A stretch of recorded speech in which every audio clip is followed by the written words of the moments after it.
Olá, sexto ano, como que vocês estão? Espero que todos estejam muito bem. Hoje na nossa aula de ciências a gente vai começar a falar sobre sustentação e movimento, o capítulo 8 do nosso livro 2 do SAS. Para isso, então, pega o seu livro e abra aqui, na página 44. Olha só aqui a Andressinha jogando futebol, a atleta da seleção brasileira feminina de futebol durante os Jogos Olímpicos de 2016. Veja só os músculos aparecendo, quantos músculos juntos se movimentando para que ela conseguisse jogar perfeitamente futebol. E não só os músculos do seu esqueleto, mas a gente tinha diversos outros músculos se movimentando juntos. Seu coração estava batendo, ela estava respirando, os músculos do seu sistema digestório também estavam funcionando ao mesmo tempo. Lembra que a gente já falou sobre o sistema muscular? A gente aprendeu sobre células, tecidos, órgãos, sistemas e sobre todo o indivíduo. E depois a gente aprendeu no último capítulo sobre o sistema nervoso e nesse capítulo então a gente vai voltar a falar sobre o tecido muscular.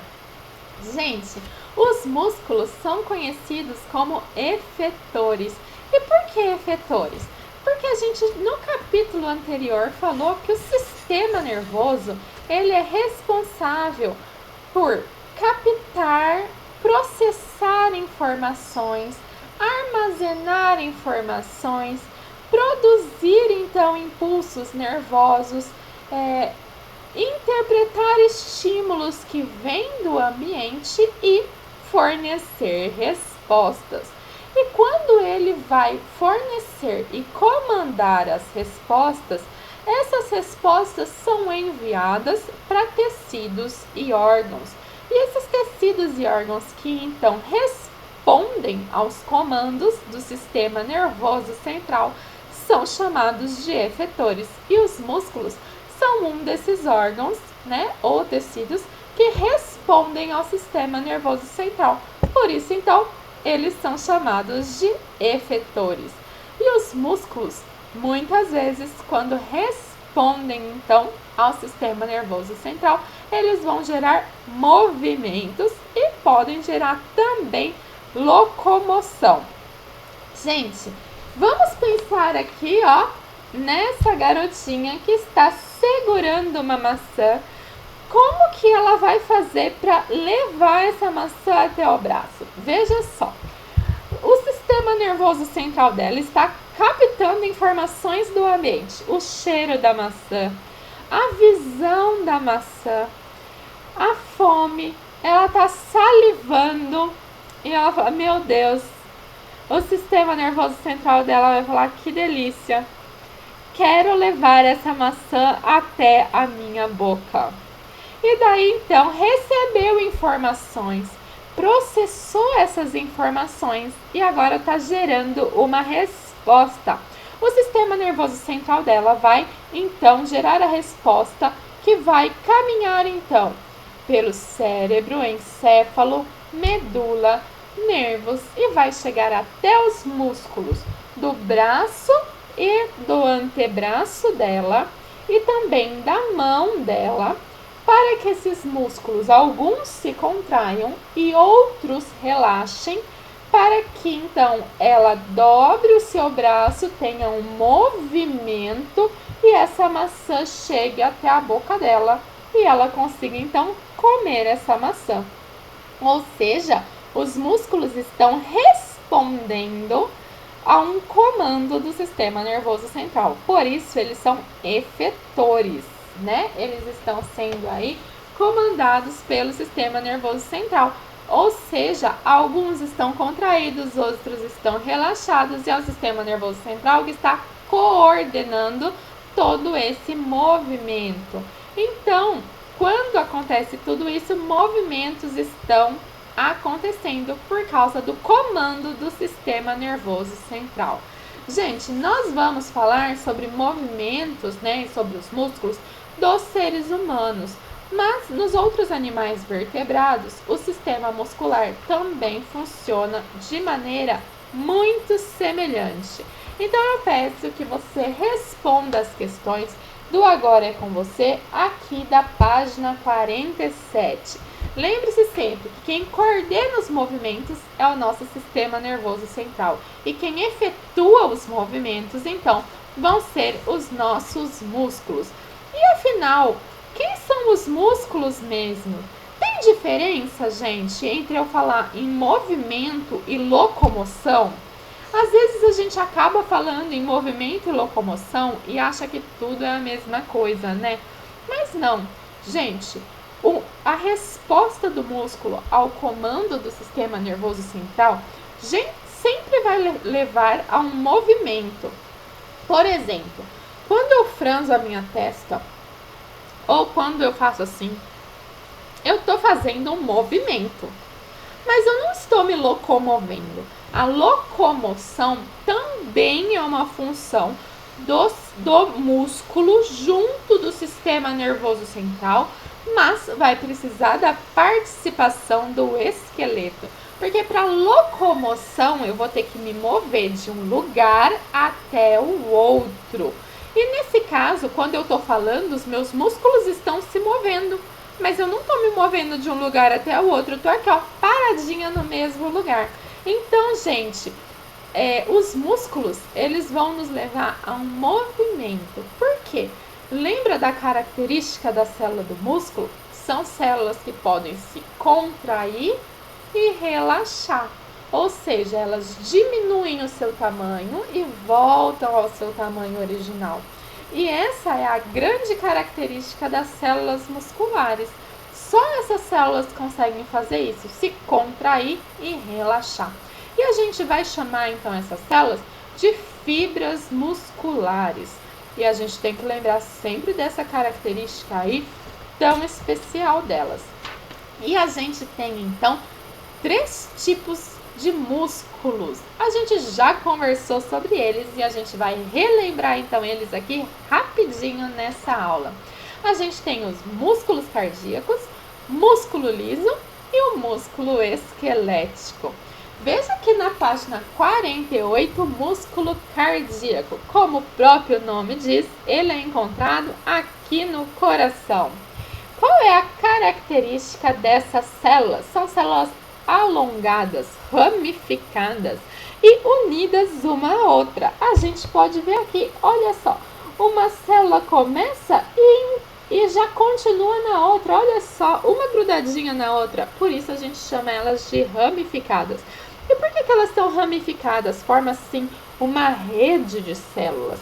Porque o músculo do coração, gente, essas células são tão unidas, fortemente unidas, para conseguir resistir ao que o coração precisa fazer. Esse tecido precisa ser um tecido muito resistente. Por quê? Porque o sangue vai passar lá e o coração precisa bombear esse sangue para que o sangue passe então dentro do nosso corpo. O sangue vai precisar circular dentro de nós com muita força. Então o sangue vai passar dentro do coração com muita pressão e o coração vai fazer muita força. E daí então vai fazer tanta força que essas células não podem se romper. Por isso que então essas células precisam ser fortemente unidas. Lembre-se, as contrações do coração são involuntárias e as contrações são muito fortes e rápidas.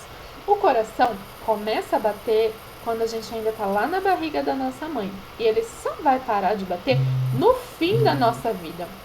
Então, ele não pode se cansar.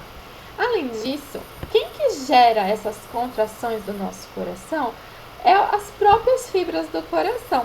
Lá dentro do nosso coração tem uma região que chama marca-passo. Já ouviram falar do marca-passo?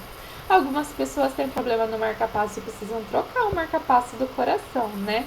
Então, não é o sistema nervoso central que manda o coração bater. O sistema nervoso central, o tronco encefálico, igual a gente aprendeu no último capítulo, ele controla o ritmo que o nosso coração bate.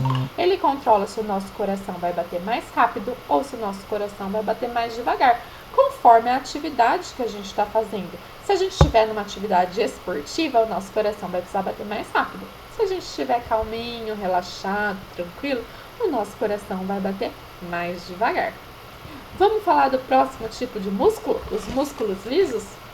Como a gente já viu, os músculos lisos, eles têm esse nome porque suas células são alongadas e no seu citoplasma não tem nenhuma estria, né? Então dá essa característica que aparecem células bem uniformes e lisinhas. E onde que a gente encontra essas células? A gente encontra essas células nos nossos órgãos internos. Por exemplo, no nosso estômago, no nosso intestino, na bexiga urinária, nos vasos sanguíneos. A contração dessas células, ela é mais devagar, mais lenta e involuntária. Ninguém fica pensando, o estômago se contrai agora, né? Então, ela é completamente involuntária e é bem mais devagar. Vejam aqui no estômago quantas camadas de músculo liso a gente tem. Um montão, né? Por quê? Porque daí ele fica lá contraindo para misturar o alimento no suco gástrico para fazer a digestão dos nossos alimentos. Super importante o músculo liso, né? Em todas as regiões do nosso corpo, tá bom? E para a gente finalizar, vamos falar do músculo esquelético.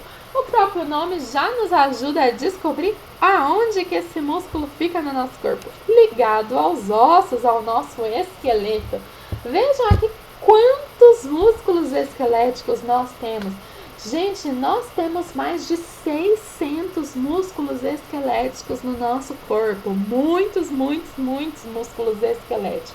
Muitas vezes a gente fala do músculo esquelético e acaba falando só músculo mesmo e a gente se refere a eles, tá bom?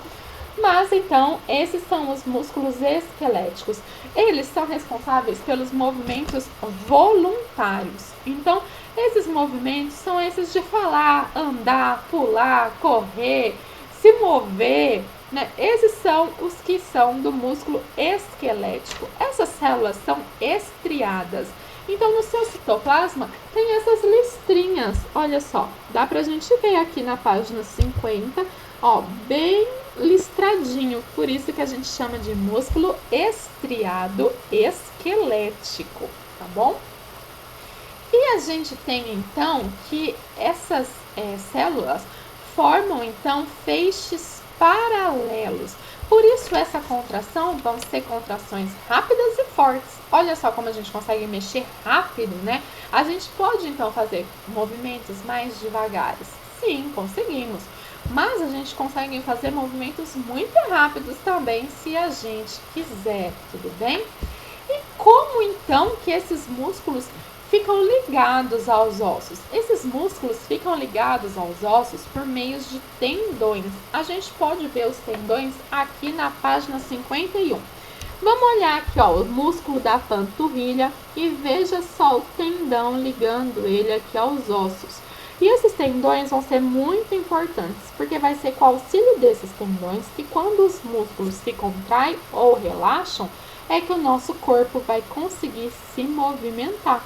E daí, então, a gente vai ter a grande importância para a locomoção do nosso corpo, para a gente conseguir, por exemplo, caminhar. E a gente vai ver isso mais adiante. Gente, um dos tendões mais famosos que a gente tem no nosso corpo é o tendão de Aquiles. Ele tem 15 centímetros e fica aqui atrás, ó, da nossa perna.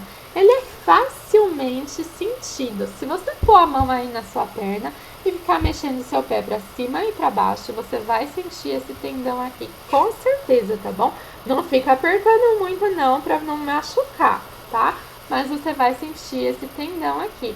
E a gente vai estudar, então, o movimento dos ossos mais adiante, tá bom? Então, mais pra frente a gente vai estudar isso aí.